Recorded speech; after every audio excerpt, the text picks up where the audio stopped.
नमस्कार। स्वागत है आपका न्यूज लॉन्चर के इस विशेष शो में। मैं हूं अशोक वानखड़े। एक स्टैंड अप कॉमेडियन है, नाम है कुणाल कामरा।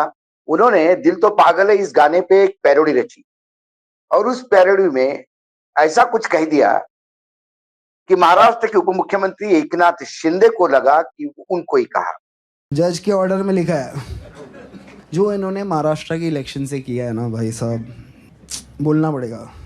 यहाँ पे इन्होंने पहले क्या किया, शिवसेना बीजेपी से बाहर आ गई, फिर शिवसेना से बाहर आ गई,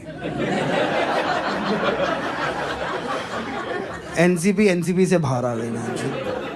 एक वोटर को 9 बटन दे दिए, सब कंफ्यूज हो गए। चालू एक जन ने किया था, वो मुंबई में एक बहुत बढ़िया डिस्ट्रिक्ट है थाने, वहाँ से आते हैं। थाने की रिक्शा, चेहरे पे दाढ़ी, आंखों में चश्मा, हाय।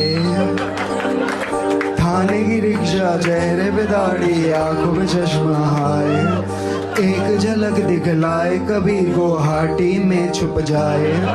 मेरी नजर से तुम देखो गद्दार नजर वो आए। थाने की रिक्शा, चेहरे पे दाढ़ी, आंखों पे चश्मा, हाय। मंत्री नहीं वो दल बदलू है और कहा क्या जाए। जिस थाली में खाए उसमें ही वो छेद कर जाए। मंत्रालय से ज्यादा फडणवीस की गोदी में मिल जाए। तीर कमान मिला है इसको, बाप मेरा ये चाहे। थाने की रिक्शा, चेहरे पे दाढ़ी, आंखों पे चश्मा, हाय। सोचो ना, मतलब ये पॉलिटिक्स है इनकी। परिवारवाद खत्म करना था, किसी का बाप चुरा लिया। क्या रिप्लाई होगा भाई? मैं मिलूं कल तेंदुलकर के बेटे को, बोलूं कि आजा भाई लंच पे मिलते हैं, आधा घंटा तेंदुलकर की तारीफ करूं और बोलूं कि देख आज से पर वो मेरा बाप है, तू ढूंढ ले कोई ऑन द वे। पैरोडी सुनने के बाद तो लगता है कि हाँ, शिंदे को ही कहा, लेकिन एक व्यंग था। स्टैंड अप कॉमेडियन और व्यंगात्मक जब बात होती है तो व्यंग हमेशा जो लोग पब्लिक लाइफ में होते हैं उन्हीं का उड़ाया जाता है और व्यंग को सहने के लिए एक तमीज भी होती है। लेकिन एकाएक संडे को ये वीडियो लोड हुआ कुणाल कामरा का और ये हालत हो गई शाम तक कि कुणाल कामरा ने जिस स्टूडियो में ये रिकॉर्ड किया, द यूनिक कॉन्टिनेंटल खार में स्टूडियो है वो, उस स्टूडियो में शिवसैनिक घुसे, उन्होंने वहां तोड़फोड़ की। उसके कुछ फोटोग्राफ भी आप देख सकते हैं अभी। और फिर एक मुरारजी पटेल है, विधायक शिवसेना के, एकनाथ शिंदे के ग्रुप गुट के, उन्होंने पुलिस स्टेशन में कंप्लेंट एफआईआर दर्ज की कुणाल कामरा के खिलाफ और वो एफआईआर दर्ज हुई भारतीय न्याय संहिता के धारा 353 1B माने समाज में अशांति फैलाना और दूसरा 356 2 मानहानि का मुकदमा। बात यहां तक ही नहीं हुई, उसके बाद फिर एक लंबी फौज शुरू हो गई सोशल मीडिया पे। शिंदे गुट के प्रवक्ता है, उन्होंने बाकायदा कृष्णा हेगड़े, उन्होंने वक्तव्य दिया कि इसका ट्रीटमेंट हम शिवसेना स्टाइल में करेंगे। सुन लीजिएगा।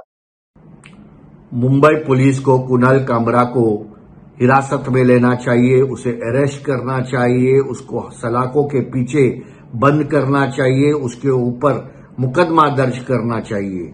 कुणाल कामरा जो गाली उसने बकी है, जो अश्लील शब्दों का उसने वापर किया है, जो बेहुदा शब्द उसने एकनाथ शिंदे जी के बारे में कहा है, ये महाराष्ट्र का जनता का अपमान है। एकनाथ शिंदे आज हमारे उप मुख्यमंत्री है और शिवसेना का नेता है। शिवसेना का कोई कार्यकर्ता यह सहन नहीं करेगा और जो शिवसेना का ट्रीटमेंट है वो कुणाल कामरा को मिलेगा। इसके पहले भी कुणाल कामरा ने ऐसे अश्लील शब्द बहुत लोगों के ऊपर वापरे हैं, उसको एयरलाइन से भी 6 महीने तक बैन किया है और कुणाल कामरा जैसे हैबिचुअल ऑफेंडर को कड़ी से कड़ी सजा मिलनी चाहिए। जो फोटोग्राफ आपने दिखाए थे वो शिवसेना स्टाइल। सांसद है मस्के, नरेश मस्के, और एक तो संवैधानिक पोस्ट पे है। उन्हें कहा कि हम कुणाल कामरा को पूरे देश में, हिंदुस्तान में घूमने नहीं देंगे, हिंदुस्तान छोड़ने के लिए मजबूर करेंगे। फिर शिवसेना से कांग्रेस होते हुए राजनीतिक पर्यटक जो पत्रकारिता से भी जुड़े हुए हैं, पत्रकारिता, नेतागिरी, शिवसेना, कांग्रेस, फिर एकनाथ शिंदे, संजय निरुपम, इन्होंने कहा कि जहां भी मिलेगा हम धुलाई करेंगे। फिर राणे परिवार से कोई पीछे कैसा रह सकता है। फिर नीलेश राणे भी अनाउंस कर दिया, जहां कुणाल मिलेगा हम उसकी धुलाई करेंगे। कुणाल कामरा, आपको ना अभी महाराष्ट्र में नहीं, हिंदुस्तान में भी घूमने नहीं देंगे। हमारे नाद में लगने की कोशिश मत करो। आप पैसा लेके, उभाटा और संजय राउत के पास से पैसा लेके एकनाथ शिंदे साहब के ऊपर टीका टिप्पणी कर रहे हो ना। हम हिंदू हृदय सम्राट शिवसेना प्रमुख माननीय बाला साहेब ठाकरे जी के शिवसैनिक है। आपके पीछे लगेंगे ना तो भारत छोड़ के आपको भागने लगेगा। सवाल उठता है, कुणाल कामरा ने एक स्टैंड अप शो में एक गाना गाया। उस गाने के दिल तो पागल है इस तर्ज पे पैरोडी बनाई। थाने की रिक्शा, चेहरे पे दाढ़ी, आंखों पर चश्मा, हाय एक झलक दिखलाए, कभी गुवाहाटी में छुप जाए, मेरी नजर में तुम देखो तो गद्दार वो नजर आए। थाने की रिक्शा, चेहरे पे दाढ़ी, आंखों पर चश्मा, है ऐसी आगे 3-4 पैराग्राफ और है। अब इसको लेके सीधा उनको लगा कि एकनाथ शिंदे पे गाया है। हालांकि शिंदे का जी का नाम कहीं नहीं लिखा हुआ, उसमें किसी व्यक्ति का नाम लिखा होगा तो देवेंद्र फडणवीस का है, फडणवीस की गोद में बैठ जाए।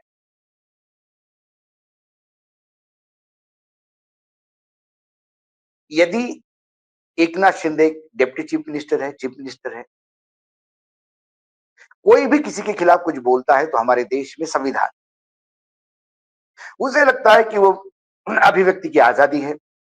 आपको लगता है कि उसने अभिव्यक्ति की आजादी के तहत आपकी बेइज्जती की है, मानहानि की है, तो आप तुरंत एफआईआर दर्ज कीजिए, पुलिस एक्शन लेगी, कोर्ट में केस जाएगा, कोर्ट तय करेगा ये मानहानि है या नहीं। लेकिन जिस हिसाब से शिवसेना स्टाइल में उन्होंने कहा हम ट्रीटमेंट करेंगे, और जिस हिसाब से वो स्टूडियो का कोई लेना देना नहीं, वो तो किराए पे देता है कि हर आर्टिस्ट आके अपना रिकॉर्ड करके जाता है, उसकी तोड़फोड़ की, उससे ये बताते हैं कि महाराष्ट्र में कानून व्यवस्था खत्म हो चुकी है। यदि महाराष्ट्र में आप है तो आपको आपकी एक फौज इकट्ठा करनी होगी। एकनाथ शिंदे के पास शिवसेना की फौज है,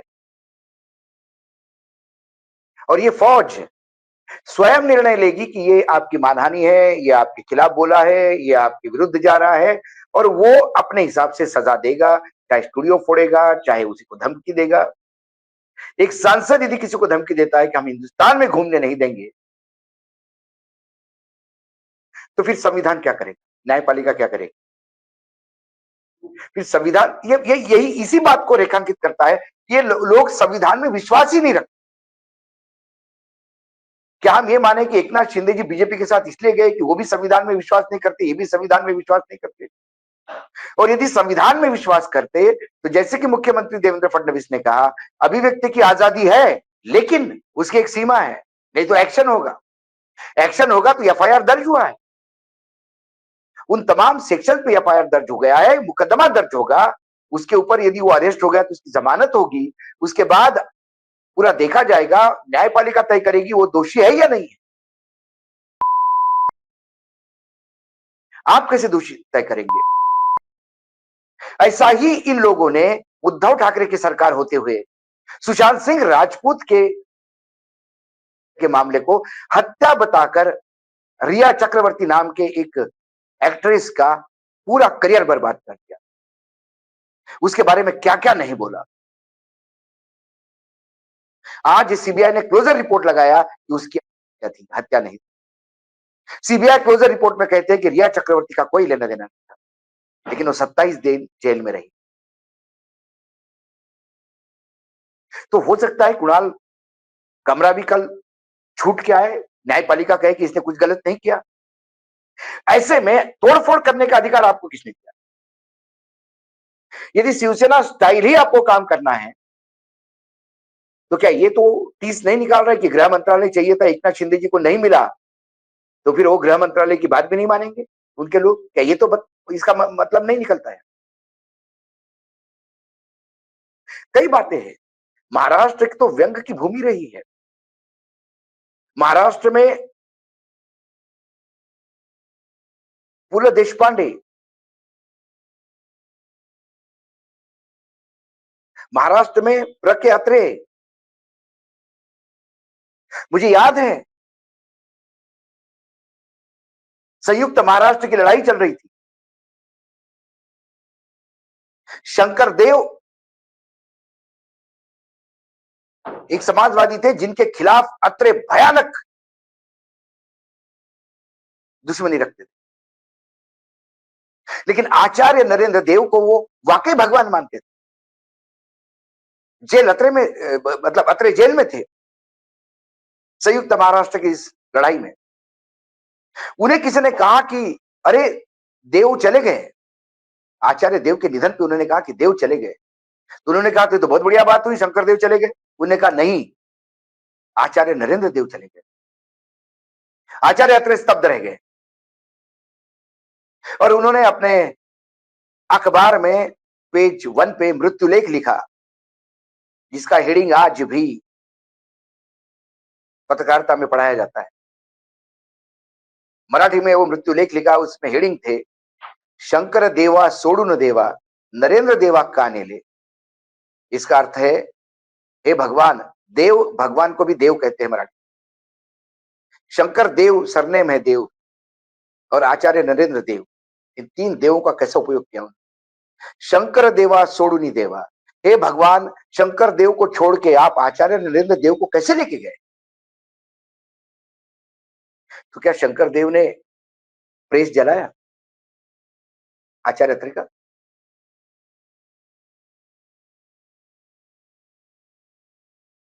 जब पुल देशपांडे का पूना में सम्मान हुआ, सारे राजनीतिज्ञ, बड़े बड़े सत्ताधीश स्टेज पे थे। उन्होंने पूरा भाषण सुनिएगा, क्या व्यंग किया उन्होंने सत्ता पर भी। तेल की महंगाई पे बोले, क्या नहीं बोले। लेकिन तब पढ़े लिखे लोग हुआ करते थे सत्ता में। लालू यादव का व्यंग्यात्मक भाषण और अटल जी का ठहाका लगाना, ये भी व्यंग है। यदि व्यंग ही देखना है तो फिर गुजरात विधानसभा का वो अधिवेशन जहां नरेंद्र मोदी जी की विदाई हुई थी, जब वो प्रधानमंत्री बनने आए थे, शंकर सिंह वाघेला ने क्या कटाक्ष करते हुए स्पीच किया। आप हंस हंस के लोटपोट भी हो जाएगी और व्यंग्यात्मक बाण भी चलाए। उसका जवाब भी मोदी जी ने उतना ही व्यंग्यात्मक लहजे से दिया कि अब हंस हंस लोटपोट भी हो जाए, और हर हर कटाक्ष का उन्होंने जवाब दिया। क्या कोई किसी ने किसी के खिलाफ एफआईआर की, किसी ने किसी का घर तोड़ा?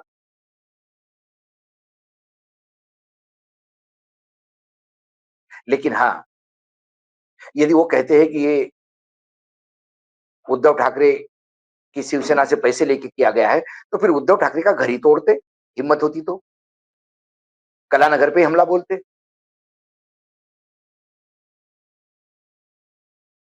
एक ऐसा ही गाना आप यूट्यूब पे जाके देखिए, बादशाह, वो बादशाह, बादशाह फिल्म का गाना है। उस पे एक पैरोडी बनी है, प्रधानमंत्री नरेंद्र मोदी जी का महिमा मंडन करते हैं और एक पैरोडी बनी है, उनका मजाक उड़ाते हैं। वो भी चल रहा है टीवी पर, मतलब यूट्यूब पर। लेकिन कभी उसका घर किसी ने नहीं जलाया, स्टूडियो नहीं जलाया। झूठा हूं मैं, कातिल भी हूं, सब घोटाले में शामिल भी हूं। एमपी चुराना, वॉइस को दबाना, बस यही मेरा कसूर, तानाशाह वो तानाशाह, तानाशाह हो तानाशाह। ठीक है, उन्होंने भी मोदी जी का नाम नहीं लिया, उस पूरे पेरोडी में एक ही नाम लिया गया, अमित शाह, जैसा यहाँ पे देवेंद्र फडणवीस का। झूठा हूँ मैं, कातिल भी हूँ, सब घोटालों में शामिल भी हूँ। झूठा हूँ मैं, कातिल भी हूँ, सब घोटालों में शामिल भी हूँ। एमपी चुराना, वॉइसेस दबाना, एमपी चुराना, वॉइसेस दबाना, बस यही मेरा कसूर। वादों से अपने मुकरता नहीं, पूरा उन्हें कभी करता नहीं। तानाशाह ओ तानाशाह, तानाशाह ओ तानाशाह, तानाशाह ओ तानाशाह, तानाशाह। कोरस साथ में गाएंगे, ऑडियंस भी थोड़ी रिस्पॉन्सिबिलिटी ले।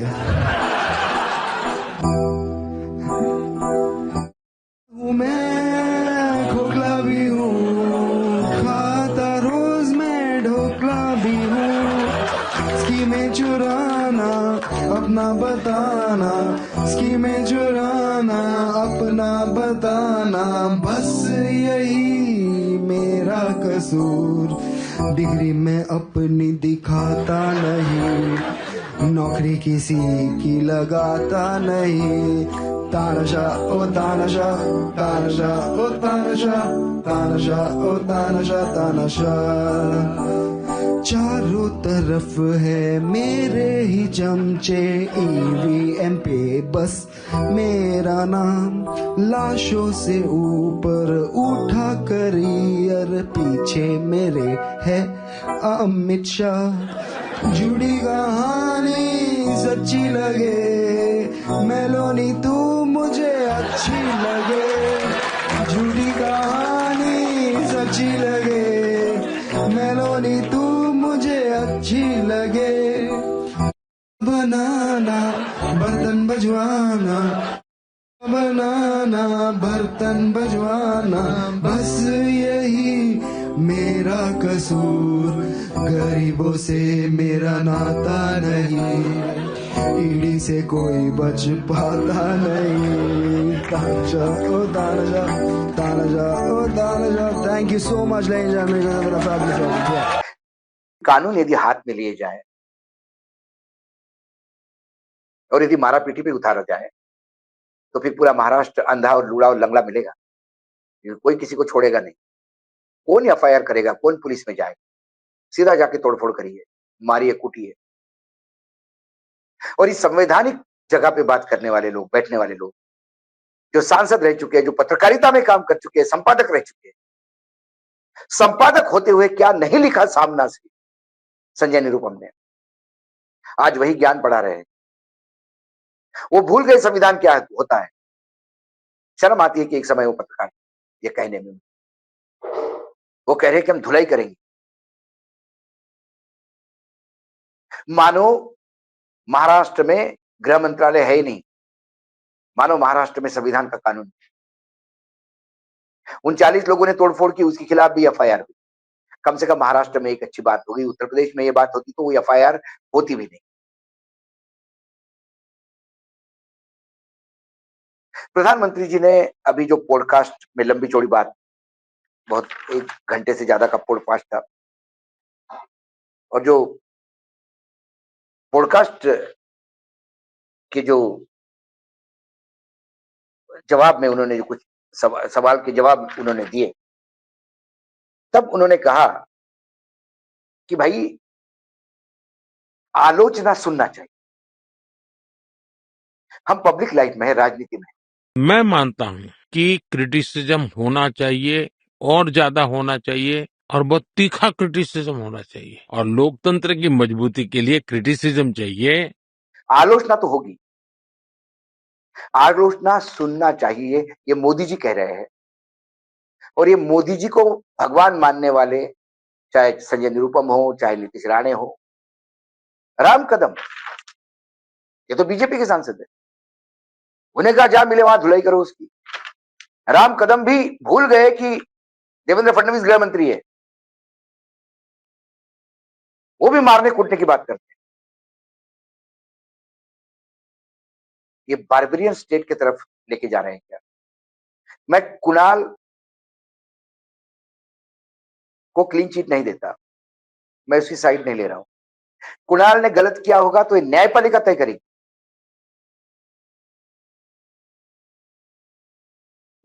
कानून को हाथ में लेने वाले ये लोग कौन?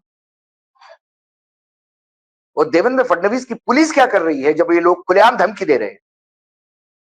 ये धमकी है कि पूरे हिंदुस्तान में घूमने नहीं देंगे, जहां मिलेगा मारेंगे। क्या इनके खिलाफ कोई केस रजिस्टर नहीं होना चाहिए? क्या ये कानून से भी ऊपर है क्योंकि ये आपके साथ है? सवाल ये है।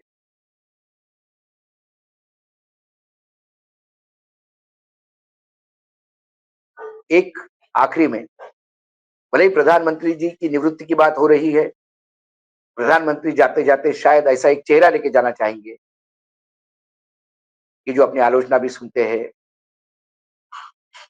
जो सर्वधर्म समभाव की बात भी करते हैं, जो संघ को बहुत चाहते हैं और संघ के लिए प्रति समर्पित है, जो उनकी आजकल बातें चल रही। लेकिन ये जो उनके चेले चपाटे हैं, ये शायद फिर उन्हें ठीक से विदाई लेने नहीं देंगे, उनको बदनाम करके ही छोड़ेंगे। ऐसे लोगों पे कानून क्या एक्शन लेती है ये भी देखेंगे। और जहां तक व्यंग की बात है तो मुझे राहत इंदौरी का वो किस्सा याद आता है। इमरजेंसी के दौरान राहत इंदौरी जी ने किसी शेर शायरी में कह दिया था कि सरकार चोर है। आपातकाल की माहौल था तो तुरंत पुलिस स्टेशन में एफआईआर हुई। पुलिस स्टेशन में उनको तलब किया गया। उन्होंने कहा कि हाँ साहब, मैंने बिल्कुल कहा सरकार चोर है, लेकिन मैंने ये नहीं कहा कि कौन सी सरकार चोर है। भारत की सरकार चोर है, पाकिस्तान की सरकार चोर है, बांग्लादेश की सरकार चोर है या लंका की सरकार चोर है। तो पुलिस ऑफिसर ने कहा खींचते हुए, राहत इंदौरी हो गया आप हमें उल्लू समझते हैं? आपको क्या लगता है हम नहीं जानते कौन सी सरकार चोर है और आपने किसको कहा है? इमरजेंसी के जमाने में मैंने एक मर्तबा यह कह दिया था कि सरकार चोर है, तो दूसरे दिन पुलिस स्टेशन पर मुझे बुला लिया गया। अफसर ने मुझसे पूछा कि आपने रात मुशायरे में यह कहा है कि सरकार चोर है। मैंने कहा जी हां, ये तो कहा है कि सरकार चोर है, लेकिन ये नहीं कहा कि हिंदुस्तान की सरकार चोर है, कि पाकिस्तान की सरकार चोर है, या अमेरिका की सरकार चोर है, या बरतानिया की सरकार चोर है। तो वह अफसर ने मुझे देख के अफसर मुस्कुराया और कहा कि अच्छा, आप हमें बेवकूफ भी समझते हैं, क्या हमें मालूम नहीं कि सरकार कहां की चोर है? बस इस चुटकुले से आप समझ जाइए कि कुणाल कामरा ने क्या कहा और महाराष्ट्र में कानून व्यवस्था की स्थिति क्या है। आज इतना ही, कल फिर आता हूं किसी विषय के साथ। तब तक के लिए नमस्कार। देखते रहिएगा न्यूज लॉन्चर।